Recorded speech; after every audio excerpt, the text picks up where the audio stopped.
Obligime të cilat lidhen edhe me misionet e NATO-s, besoj si pritet që tjetë pjesëmarrja e Shqipërisë. Ne kemi patur angazhim të vazhdueshëm në fan-kuadër të misionit, por çfarë parashikohet për ardhmen? Shqipëria në periudhat më aktive ka pasur rreth 500 njerëz personel aktiv.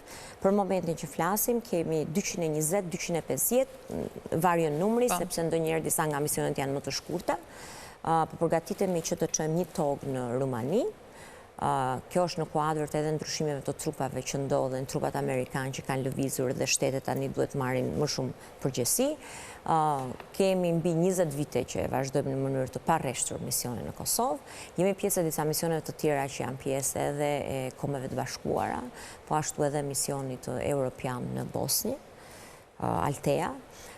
Ndihmojmë Ukrainën përmes ekspertëve tonë të deminimit, të cilët fizikisht trajnojnë ushtrinë ukrainase. Në fakt, Shqipëria është një nga vendet anëtare të NATO-s që është specializuar në deminim edhe jemi mjaft të mirë në këtë.